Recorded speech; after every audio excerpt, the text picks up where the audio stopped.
purse has become the hit of the day at my table. So the ladies were asking me where I got it, and I said several years ago, Sam's sold this. And it came in green, red, yellow, and champagne, a kind of a silver.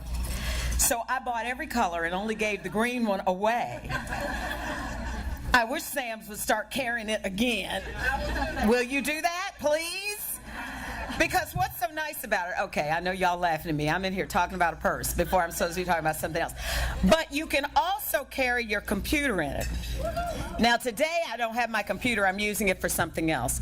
But it really keeps everything compartmentalized. And when you get my age, you don't want to be searching for stuff in your purse, because my husband calls it the great black hole.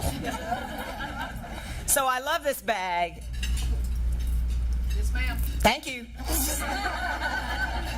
want a green one? I got it. I want a green one and I want a black one. And if you have one in brown, I'd buy that too, and navy. You've kind of figured out, hey y'all. You've kind of figured out that I am truly a Southern girl from Louisville, Kentucky, because everything is matchy-matchy. I can't help that. That's the way I was raised. My mother's 92. My mother-in-law will be 85 next week. And it is amazing how when I put my mother-in-law and my mother on Facebook, everyone is so surprised at how good they look. But it's because they are always dressed to the nines. If they could find gloves, they would wear them, okay? Do you understand? But that's not what I'm here to talk about today. When Candace and also Mel asked me to come, they actually had me, quote, prepare my thoughts. So I'm going to go down their list.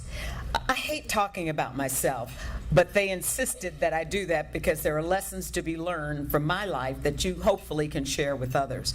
So I'm going to kind of do it backwards because I think many of you want to know, well, how are you doing?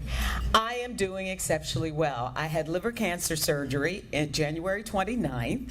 I just had my checkup a week ago. My MRI shows that my liver is already regenerating.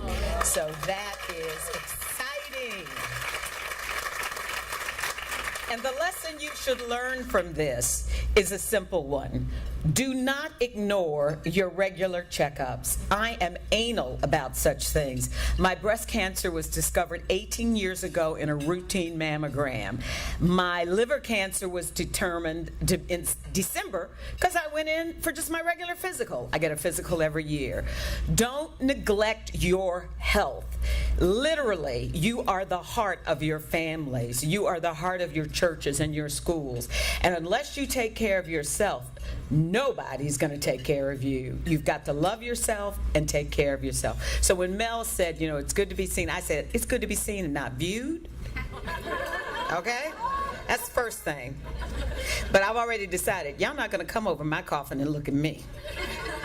My body's going to the Morehouse Medical School so young students can learn from what has happened to me. So learn, if you take nothing else from me today, please get your physicals, go in for those exams. Yes, I don't like getting an endoscope. I don't like doing a colonoscopy. I don't like the pap smear. I don't like your breast being squished. But the reality is, that's what we have to work with now. And it is better to know than not to know, because early detection means early cure. And I am an example of that. Okay, so that's the health issue. Done, won't mention it again. But let's talk about how I got into the business. My mother says it's what you do with what you have that makes you what you are. She always said that the things that other people point out as negatives to you are really positives.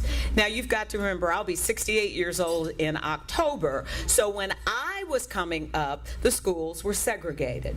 When I went to my first integrated school in the 3rd grade, I was the only black student in the school.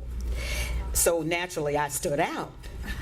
But no one would talk to me because I was the only black student in the school. I grew up in the Catholic school system. My mother said to me, What many people see as a negative does make you stand out and makes you memorable. What you need to do is not worry about what they think of you, but what you think about yourself. And remember what your goal is. And your goal, Monica, she calls me Monty, is to get a good education. So my mother always instilled in me to plan, to not just willy-nilly go through life saying, oh, I'm going to do this maybe, oh, I'm going to try that. Because Mom always said, if you fail to plan, you plan to fail.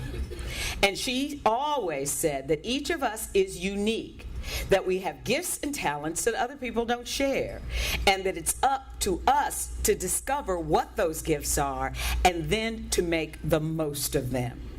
For me, it was talking. I was a talker. Always got into trouble in school because I was talking. But I had a teacher who channeled that into public speaking.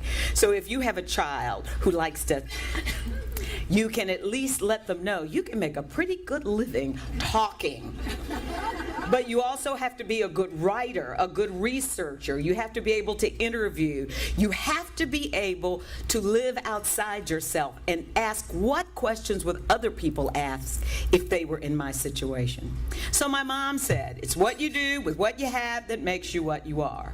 She also taught me it didn't matter where you came from, it's where you were going. My mother was the first person in my family to graduate from high school. She was sent off to boarding school in New Orleans, Louisiana. She went to St. Mary's Academy, which was located in the French Quarter at that time. My mother worked her way through high school. She would go to class in the daytime. She would clean the nuns' quarters and the kitchens and the bathrooms in the evening. But it allowed her to do something that no one else in my family had done at that point, and that was to graduate from high school. So she always said to me, again, it's what you do with what you have that makes you what you are. If you don't like living in Smoketown in Louisville, Kentucky and walking everywhere, you have to get a good education so you can move. So my goal early on was to go to college. Now here's something I need to share with you that my mother also said that we forget with our children and our grandchildren. We all think they should all go to college, but not everybody's cut out for college. And we are finding in the world that we live in today that technology is extremely important. And we find that our daughters and our granddaughters oftentimes aren't getting involved in technology. And that's where the money is. That's where the growth is. Look at non-traditional jobs. I was so glad to meet Jessica today because I said, you just graduated? Jessica's like, why is everybody picking on me? But I'm very proud of her because her major was finance. Okay? Non-traditional. And that means she stands out above even the guys. Because how many women are finance majors? Think about it. Again, it's what you do with what you have that makes you what you are. And it's important that you pick something where you stand out rather than blend in. And that's how I ended up basically here. I started out as a bank teller who ended up helping other folks balance their checking accounts from the newspaper that was across the street. I did not interview the job the way the job interviewed me. I'll be very honest with you. That's another lesson to learn. If you're thinking about making a move, make sure you find out where can you end up in 5 or 10 years within that company. How high can you go? Look around at the women who are part of that company. What is the highest title a woman has within that company? Why is that important? Well, if I had interviewed Liberty National Bank the way they interviewed me, I would have known at that time I would never be more than a head teller. Because at that time, women were not allowed to be bank managers. And when I kept training these men coming through how to help a teller find out why she was out of balance, and I applied to the program, I was told forthrightly, you're smart, you're good, but guess what? There's never going to be a woman bank manager. How I wish I could find that guy today. But the important thing is, because I didn't interview them, I I did not know I was going to be limited. So I started looking for a job, and I started interviewing for that job the way they interviewed me. And I got a job at the Courier-Journal and the Louisville Times as a newsroom clerk, because I was told if I did well as a newsroom clerk, they would send me off to Columbia University during the summer for a program, and that's the other important thing to look at. Where and how can you grow within a company educationally? Are your companies providing you what I call education to progress within the firm? One of the things I love about Cox Communications is that we even have programs online for employees to consistently get better and to improve their skills. So make sure the company you're going to work for is going to invest in you educationally too, because it really pays off for them, but more importantly, it pays off for you. So I went to work at the newspaper, went off to Columbia for a summer, came back, loved my job as a reporter, but decided I wanted to be on TV. Well, if I had looked around, I would have realized it wasn't going to happen to me. Diane Sawyer in Louisville, Kentucky, was a weather girl. Not a meteorologist, a weather girl. She had graduated from Wellesley. She had been America's Junior Miss. And in her hometown of Louisville, Kentucky, where her father was the county judge, she could not be more than a weather girl. But I decided, well, why can't I be in TV? So I applied for a job at WAVE TV. And always do your homework before you apply for a job. They were very nice to me, but they said immediately to me, the news director said, no, you're not what we're looking for. Next lesson. Don't be afraid to ask, well, what are you looking for, and what are the qualities, and why don't I have them? Don't be afraid of criticism, as long as it's constructive. Destructive criticism tears you apart. Constructive criticism tells you how to do it better, builds you up so that you can make the right decisions to get the job you want. The news director said to me, well, why are you asking me this? I said, well, if I want to be in television, so what's wrong with me? Little did I know he was going to give me a laundry list. It started with, well, first of all, you don't look the part. You're still dressing like you were when you were in college. The second thing was you speak very well, but you write like a newspaper person. Well, that's what I was. And then he said to me, you know, let's be honest. Women in television today have to have hair down to here, chest out to here, and not much up here. You are not like that. Now, remind you, Diane Sawyer, honors graduate, weather girl. And then she goes on to work for President Nixon. She goes on to become, world famous working for ABC News. But in Louisville, Kentucky, in those days, she was a weather girl. So I said, well, what do I need to do? And he told me, don't be afraid of going back to school or taking a course that will help you improve. That's how I got my job in television. Never be shy. I took a charm course. I learned to do hair and makeup and how to dress the part by looking at the women on TV, even though they were weather girls. And part of my course, Jean Hamilton School of Modeling in Louisville, Kentucky. Lynn's laughing because she remembers this. She lived in Louisville for a while. You had to go to a department store, walk through the nearby restaurants, selling the clothes literally off your back. It's the best training for stand-ups I ever got, because I had to memorize it and give a story of how this outfit could be worn. So this woman was there and she said, what do you do when you aren't doing this? Don't be shy. If somebody asks you a question, give them what they want. I said, well, actually, I'm a newspaper reporter trying to get some skills to become a television reporter. God works in mysterious ways. Her husband was the news director at WHAS-TV. She said, can you come back here? Now, this was like 6 o'clock. She says, my husband's going to be here about 9. Can you come back? You know what I said? Oh, yes. You have to do things in his time, not your time. So I came back, interviewed. In the meantime, I had gone to work for Brown-Forman Distillers, where I learned another important lesson. Public relations was not for me. I stayed there for 1.5 years and then went to work for WHAS. Well, remember that news director who told me I would never make it? We beat his pants off on the weekends. His consultant was a consultant for WSB. WSB had decided it was time to integrate their news set at 6 o'clock. Until 1975, there were no women and no minorities on the 6 o'clock news anchoring. Don Elliott Heald, the late general manager of WSB, Daddy Don, said, it's time. It's time that our anchor set reflect what the city looks like. And he hired me. Well, it was better to take a chance with somebody from out of town who could be paid less than to put someone like a Gloria Lane or Jocelyn Dorsey, who was very valuable to them in ratings, on the air. Lesson learned, ladies, don't be afraid to take a chance. You just might win. Risks are okay. Now, let me tell you, risk can sometimes cost you something too. Cost me a marriage. My husband of then 10 years said, I am not following a woman all over the country. You have to choose, me or the job. Well, remember that little old lady I told you about, Miss Hattie, my mom, who's now 92? My mama says, sweetie, good jobs are a lot harder to find than good men. Take the job.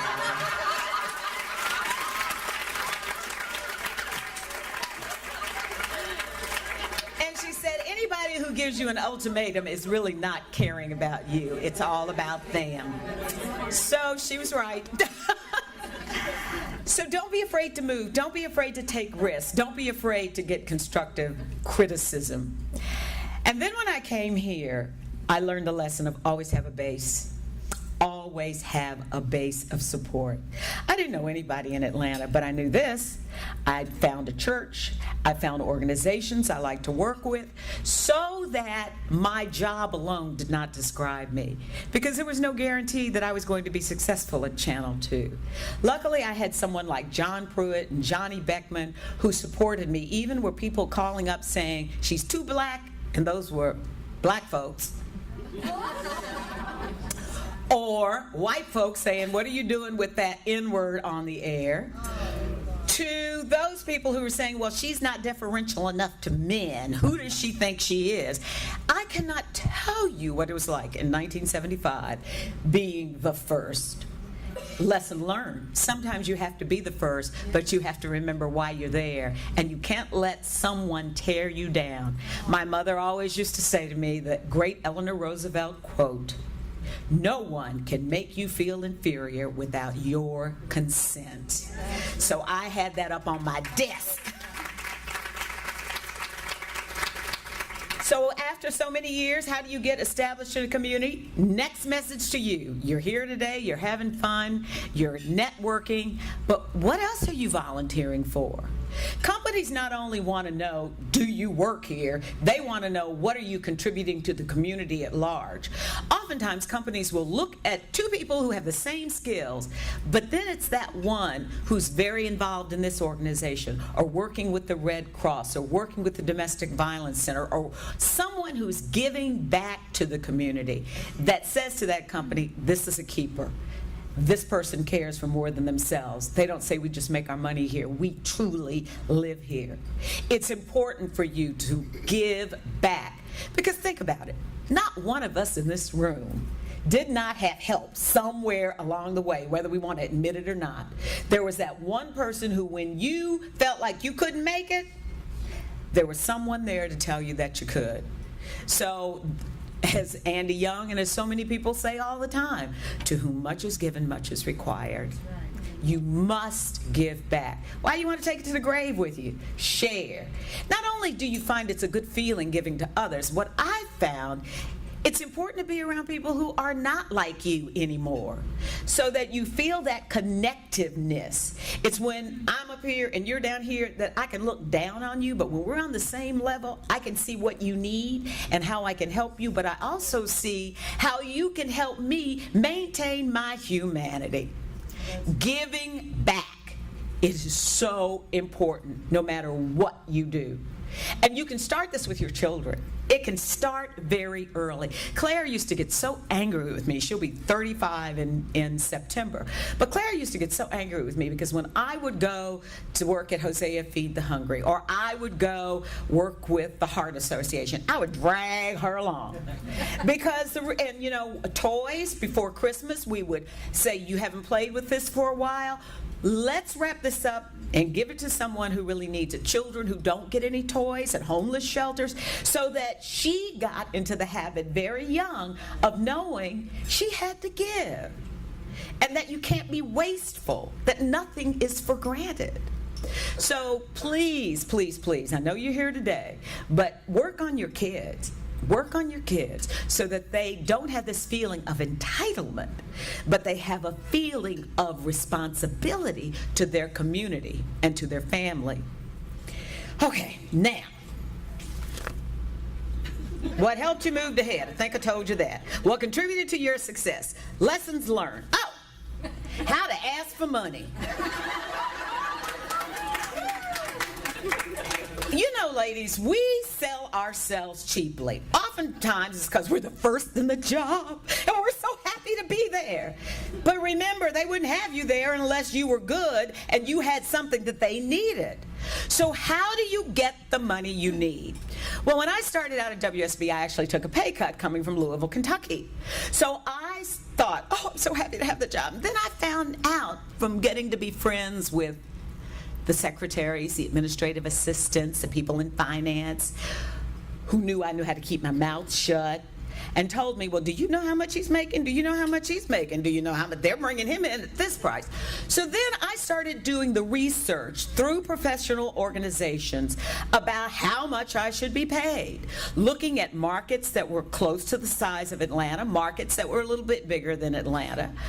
And then I started literally asking people outside, well, I know you don't want to tell me how much you make, but in what area? I got an agent. Know your limits. Know your limits. I can't negotiate a contract. I'm not a lawyer, but I sure know how to get a good person to represent me. And it's really hard for us sometimes as women to be able to ask for what we're worth. So instead of me being able to say to them, this is what I want and hope they don't fire me, I hired an agent. It was worth that 10%. And it paid off long term. All I'm going to say is I made more money than any man in this market ever.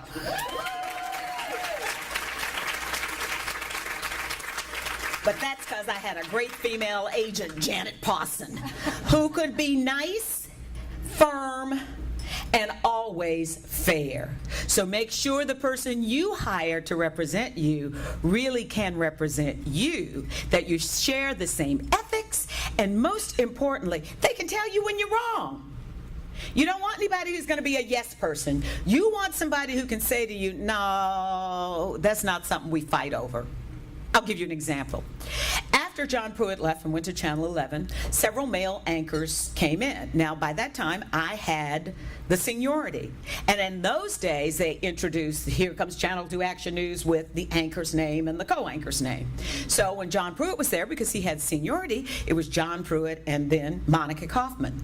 Well, when he left, you thought it was going to be Monica Kaufman and Wes Sargentson. Didn't happen. I was told, when my agent asked, well, he has more experience, but not in this market, my agent said. Well, that's, we'll do it. So when Wes left, that's when my agent said, not doing that this time. She has the seniority. You must treat her the way you treat the others. Now, let me show you how business can work. We did away with introductions.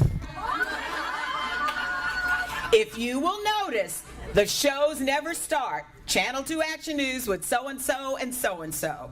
Wow. That went away when Wes Sargentson left Channel 2 because management that time felt that the community wasn't ready for a woman to be named first. The lesson I learned from that, it's not whether you get the recognition first or second. What's important is that you own the position. Because when they did the research, my name came up first versus whoever I was anchoring with. Now, had I argued over, well, I want to be first and I want to do this, it would have changed the dynamics of the people on set. Because I would have been mad at the man because he was being introduced first, and why did they do this? I just said, I'm going to leave it to God. I don't care where I am introduced or how I'm introduced. I don't know if he's reading more stories than I am. Because sometimes, people get competitive, even in your businesses. And they're looking at who's getting what and how they're getting it and why is this person doing that. I just said, you know what? I'm going to be the best at being me. And if I'm the best at being me, it doesn't matter who gets introduced first. It doesn't matter how many stories get read. It doesn't matter. And once I let that go, it kept going. Once I humbled myself to myself, everything I wanted came my way. So I say that to you. Oh, how can I say this with this camera rolling? I'll put it in the old-fashioned way my grandma would say it. Don't let your behind get up on your back. Because even though in my case, no one else had the job before, no woman, no minority, there were a lot of people who came after me who did have it. And I had to remember that I was setting an example, plowing a road, planting seed for someone else to harvest. And that's what you need to remember too. It's not all about you. It's not all about me. It's really about the betterment of the company. It's really about the betterment of us as women, because we are still judged one-on-one, and then it's the whole group. So please remember, don't get your butt up on your back. Okay. A few things I'm going to share with you, and then I'm going to stop because I know you have questions. I collect quotes from women, and I collect them for a reason, because I use them in every group. You'll hear people say, oh, that's anonymous. Well, I started looking up those anonymous quotes, and they turned out to be the quotes of women. How many have heard this one? Whatever women do, they must do twice as well as men to be thought half as good. Luckily, this is not difficult. Now, you all shook your head. You've heard it. And it's always anonymous, right? Ain't anonymous. Her name was Charlotte Whitten. She was a politician, an author, and a social worker. She was Canada's first woman full-time mayor. But she's telling the truth. You do have to be twice as good. What I find interesting about this, to every black woman in this room, that's what our mothers always told us. You've got to be the best, because not much is expected of you. And now, this is just true for every woman. It has not changed with my daughter at 35. She still has to struggle, and she has her own business. She's an entrepreneur. She has an Aaron's Rent down in Defuniak Springs, Florida. She lives down there 3 weeks out of the month. She comes to Atlanta to be with her friends 1 week, then she goes back. I don't think I'm ever going to have grandchildren. But you know what? I just want her to be happy. I've just told her to bank her eggs in case she changes her mind later on. You laugh. I'm serious. The other one, if you want anything said, ask a man. If you want something done, ask a woman. Okay, who said that? Margaret Thatcher, first woman British Prime Minister. But it is amazing, even within our churches, if you want something done, who does it? Yes. The women. Okay. I love this one. Something which we think is impossible now is not impossible in another decade. Think of how much every one of us in this room has seen change just in a decade. How many women business owners do we now have that we didn't have years ago? How many women CEOs do we have? I was thinking about Hala Model-Mog, who you should have come visit. She actually scheduled for August. For August. She is fabulous. You know, she ran a large Arby's food chain, and now she's the first woman president of the Atlanta Chamber of Commerce. She is a dynamo. But no one would have thought of that 10 years ago. So don't tell your children what they can't do. Tell them what they can do. If your daughter says, I'm going to be the first female president of the United States, Hillary may beat her to it, or somebody else. But the reality is, it is a dream that can be attained. Don't limit their dreams. They can be the first in your family to do something. Did you ever think a farmer from Plains, Georgia would be president of the United States? Did you ever think a biracial child from Hawaii who lived in Indonesia would be president of the United States? What was a dream before can be reality. So please, if nothing else, encourage your children to dream. And yes, they can do it. Yes, they can. All it takes is hard work and a good education, I think. Okay. No person is your friend who demands your silence or denies your right to grow. You know who wrote that? Alice Walker from Eatonton, Georgia. Great author. Eatonton, Georgia. But I want you to start looking at your friends. I'm going to be honest with you. Every once in a while, you just got to clean house. Y'all know that? That friend of yours who only calls you when she needs something. That friend of yours who, when you need her, doesn't have time. That friend of yours who wants to tell you what's wrong with your husband, your significant other, your kids, your family. Those people who call you and then go, well, what's going on over there? It's not because they care, because they're nosy. You have got to get rid of toxic relationships, no matter how long they've been your friend. I've had to do that. When I was diagnosed with my breast cancer, I didn't tell anybody till it was over with, except for close family members. When I was diagnosed with my liver cancer, I said nothing because I didn't want people coming up to me, oh, are you okay? I'm not dead, I'm just sick. I don't need negative people. I need people who come up to me and say, I'm praying for you. I know you're going to be all right. Only my mother is the one who could get by with this. And she said to me, well, baby, you know, none of us came to stay. So if it's your time to go, you just need to be ready. But she told the truth. And I'm an only child. So if my mother has that kind of faith and strength, then I cannot afford to be sitting around crying, worrying about stuff. Clean out your house. Toxic people. Get rid of them. Okay. 2 more, and then I'm finished. As long as you keep a person down, some part of you has to be down there to hold them down. So it means you cannot soar as you otherwise might. That is from Marian Anderson, the first African-American singer to perform a major role at the Metropolitan Opera. I love this one too. Invest in the human soul. Who knows? It might be a diamond in the rough. How many kids, when you go for a career day, don't get invited to a certain event because the teacher has determined that kid's not going to amount to anything? And that still happens. You know that. Particularly with boys. If they're troublesome in class, they get kicked off to the side and they get labeled, and that's the end of it. We've got to give our kids alternatives. We've got to continually lift them up.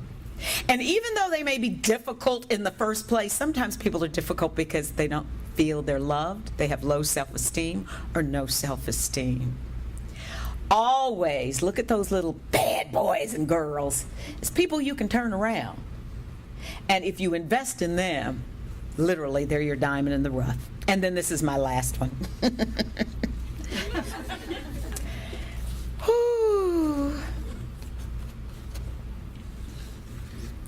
It's from Dolly Parton.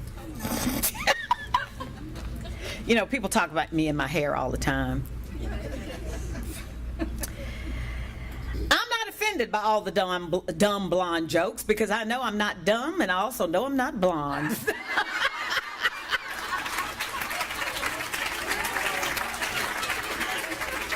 And that, my dear ladies, is my last comment on labeling. If you can, when you have to describe someone to someone else, try not to use color, gender, height, Use the things, take the time to know their name and their interest and describe them that way. Put labels off to the side because labels have a way of staying with people. They get spread around and then that person is pigeonholed for the rest of their lives. Yeah. Let's take the labels off of each other. We are all women. We are all unique, and we are all gifts from God. Thank you.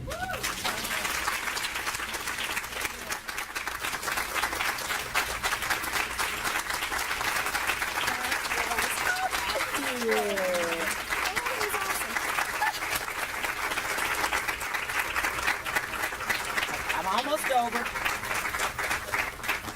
Any questions real quick? Because y'all know y'all got to go at 1 o'clock. And we have exactly 7 minutes. So I have to talk fast. So, okay, no questions. Thank you for being here. Oh, you're welcome. Thank My you. pleasure. Thank you. Oh, And we want to meet Miss Hattie. Miss Hattie is a hot mess. She sounds like She is. I have a quick question. Yes. Are you writing a book anytime soon?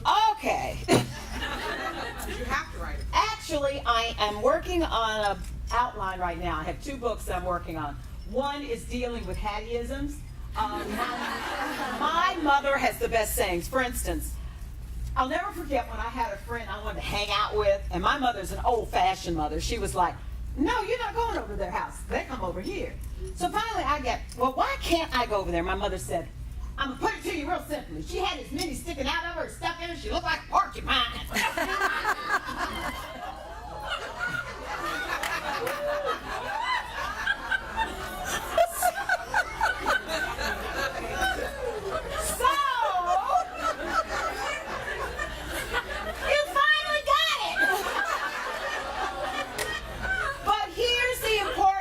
About that. I use that with my high school girls to remind them that whatever you do, it shows, and that there are no secrets, that boys talk, and the most precious thing you have is your virginity. Hold on to it as long as you can, because once they get it, you're in the pile heap. So I have learned through my mom. So I am doing a book of my mother's saying. Oh. Then the other book that I'm working on is Jefferson Franklin Long, who was Georgia's first black U.S. representative in 1872 from Macon, Georgia. Many people don't know him. It's 100 years later when Andrew Young became the first African-American after Reconstruction. So I am slowly but surely doing a lot of research. That's what my master's thesis was on. But there's still so much more. He was at the Howard Law Department graduation in Washington, D.C. in 1872. So I'm trying to find photographs, and I really want to tell this man's story because he was a former slave, but he was an entrepreneur in Macon and owned a lot of property, and most people have no idea that he even existed. So that's my other book that I'm working on. And then the last book that I'm outlining, I got a lot of stuff going on, is one to do with what I did. And that is to tell young journalists about the holes you can fall into in this business and how you can't cover people when you're doing the same thing. How your life needs to be really clean or else you'll end up on the news. But telling them about such things as, just because you're out of town doesn't mean nobody's there with a camera taking pictures of what you're doing, stupid. So telling young people what it's really like to be in our business, what your responsibility is, and all those things I learned, many of them through the School of Hard Knocks, but many of them from watching the mistakes of others. So that's what I'm doing. Thank you.